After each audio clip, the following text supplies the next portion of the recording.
Essa é Konata Izumi, um ícone dos otaquinhos no meio da era longínqua de 2010, seu anime, Lucky Star. E se eu te falasse que existe uma continuação de Lucky Star que você não sabia que existia? E se eu falar que não é só uma? E se eu falar que ela ficou velha? Se você assistiu Lucky Star quando era pequeno, você também já tá velho, não é pra você ficar surpreso que isso era uma possibilidade, né? E se você conheceu Lucky Star depois, o que? Uma garota de anime possui a habilidade de crescer? Pois é, e se você é uma daquelas pessoas que conheceu Lucky Star por causa do vídeo que eu fiz, que legal que eu consegui impactar sua vida com essa obra sensacional, mas eu duvido de você.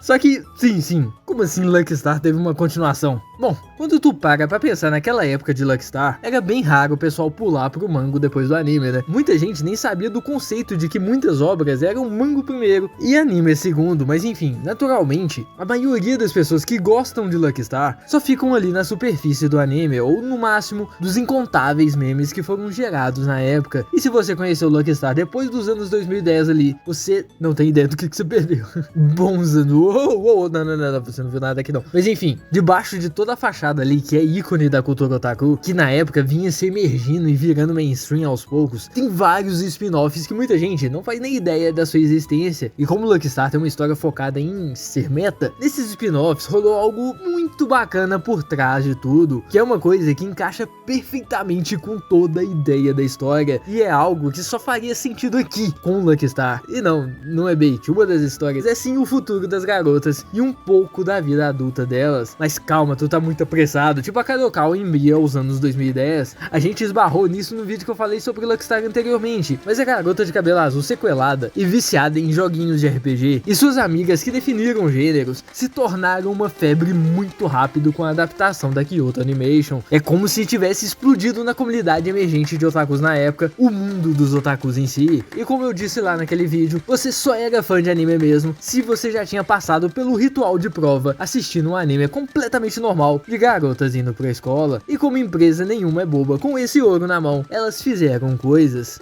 que hoje em dia nós podemos afirmar que não deram lá muito certo, porque infelizmente já tá dando pra contar nos dedos quem conhece Lucky Star, que é bem triste. Eu tô aqui fazendo minha parte, galera, tô tentando. Mas enfim, eles capitalizaram bastante na obra, e uma das formas, e a principal, né, de seguir o legado é não deixar a história morrer, e uma forma de fazer isso é com mais história. Uau, sério? Ah, vai mesmo, pai? Sim, esse tem bastante spin-off. Tem, por exemplo, a sequência mais famosa, Miyakawa Ken no Kufuku, que até recebeu um pequeno animezinho também. E assim como o título, conta a história das irmãs Miyakawa passando fome porque são pobres. Não sei se é errado rir por causa disso, mas esse especialzinho provavelmente me fez mais rir do que a série normal de Lucky Star. A ending é simplesmente épica.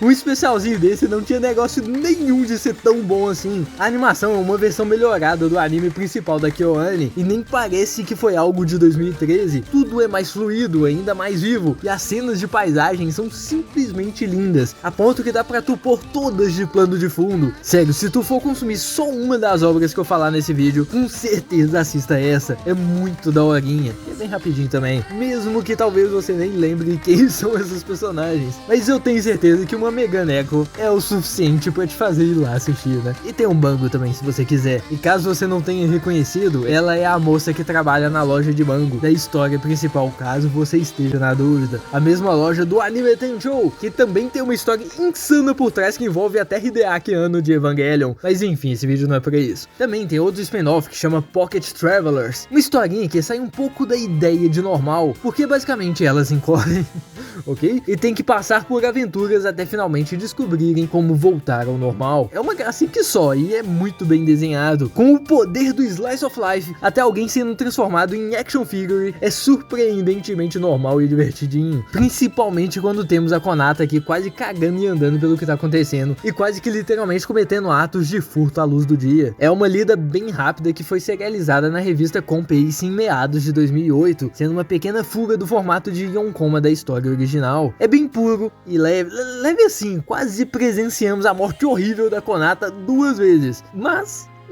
é leve.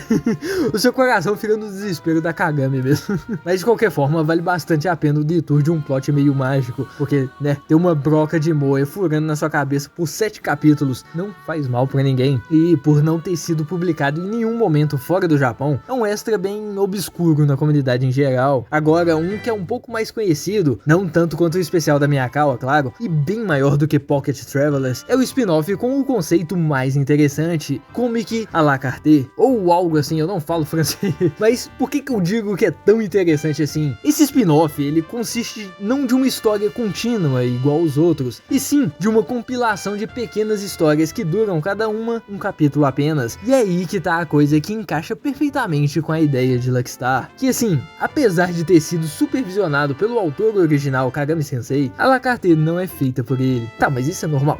Só que quando tu vai ler, imediatamente você percebe uma coisa. Ué, o desenho de um capítulo pro outro é muito diferente. Vocês lembram da Konata falando dos eventos otaku, a Komeketo e principalmente da cultura de doujinshi, que são histórias feitas por fãs em um mundo que elas gostam?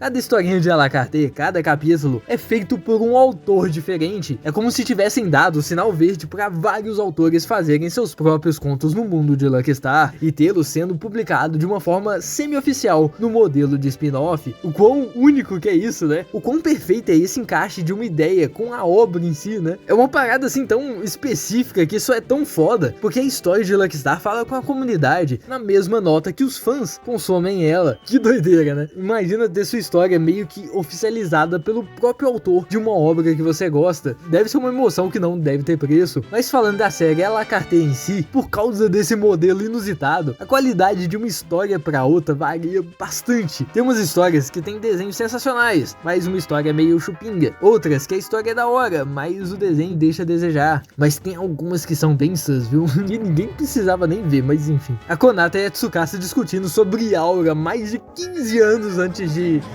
disso é bizarro, mas tem um monte de pérolas dessa em Alacarte. Tem até participação do autor que fez Nyoron Chiruya Sanda Haruhi. Se você lembra desse deep cut, provavelmente não. Mas se tu quiser acreditar, até o nome do Pelé é dropado em uma das histórias. É uma bizarrice que só. Mas e o último deles, e não é Light Novel, né? Porque Light Novel também tem outros. E o motivo que você provavelmente clicou desse vídeo, a famigerada história das garotas, agora na vida adulta. Konata Sanjo. O quê? Garotas de anime ficam velhas?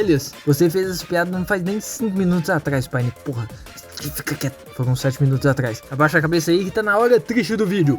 Em 2014, Lucky Star entrou em um longo hiato. Muitos que acompanhavam a vida daquelas garotas durante tanto tempo viam elas se distanciar de suas vidas, pouco a pouco desaparecendo da memória coletiva. Mas como um soco na barriga, quase uma década depois, uma história apareceu novamente, um retorno de familiares fáceis e uma nova serialização na revista Mitaina. Só que aí que tá, pra elas, também passou mais de uma década. Konata Sanjo não era só Lucky Star voltando, era Lucky Star continuando. Literalmente, essa é a Konata com 30 e poucos anos. Não sei se alguém em algum ponto pensou que queria ver isso. Provavelmente não. Mas tá aqui, que é um peso existencial na sua cara. Toma, as garotas que viviam eternamente no ensino médio, agora CLT. Yuki virou médica, Tsukasa virou nutricionista ou algo do tipo. A Kagami virou advogada e a Konata virou eu fazendo esses vídeos. Não, pera. Aí já virou um Inception de meta que eu já nem sei se eu tô gostando mais. Mas, subitamente, aqueles fãs que assistiram o anime por volta do seu lançamento em 2007 se sentem muito velhas. A Konata, nossa Konata, trabalhando. A Tsukasa, ela consegue viver a vida adulta sem problemas. Que orgulho, cara. As outras duas aí não tem muito mistério não, tá de boa. Para as duas pessoas que leram Konata Sanjo, e se eu convencer vocês a lerem, isso aqui foi que nem um caminhão te atropelando onde dói mais. Um caminhão que tava puxando nostalgia, com uma violência sentimental de existência, que tudo passa. E o que significa crescer, ver elas também crescendo. Apesar da história normal ser serializada ao mesmo tempo de Konata Sanjo voltando do hiato de 8 anos, e lá elas ainda serem do ensino médio. Aqui, nesse spin-off, tirando o tema, que quase nunca é explorado em outras obras, e também que encaixa perfeitamente com a vida dos fãs de longa data, a história não é lá muito revolucionária não, tá? Ela fala exatamente o que você espera, e nesse caso, isso é sensacional, ver como a vida delas é corrida, e agora moldada por causa dos seus trabalhos, ao invés da normal escola que a gente tá acostumado. ver como seus gostos e hobbies evoluíram, ver como a Konata lida com a evolução do mundo otaku hoje em dia e a sua posição na vida. É claro que ela comemora aniversário de VTuber, claro, é exatamente o que ela faria mesmo, não sei nem por que eu duvidei, mas é tudo muito lindo, é uma mistura de bons sentimentos com sentimentos que meio que apertam o coração e você não sabe se fica feliz ou se vai jogar bingo no sábado com a sua amiga Elvira e seu Sebastião do bar da esquina. Você veio no vídeo achando que ia ser feliz, mas toma aí uma crise existencial. Então se você achava ainda que Luckstar era só um animezinho de garotinhas bonitinhas fazendo coisas de garotinhas bonitinhas, as coisas acontecem, as coisas continuam, elas passam, o tempo não para. Só que você não tá errado nisso, mas você tá subestimando o terrível horror existencial de ver a Konata com 30 e poucos anos em um mundo que claramente já seguiu em frente sem ela.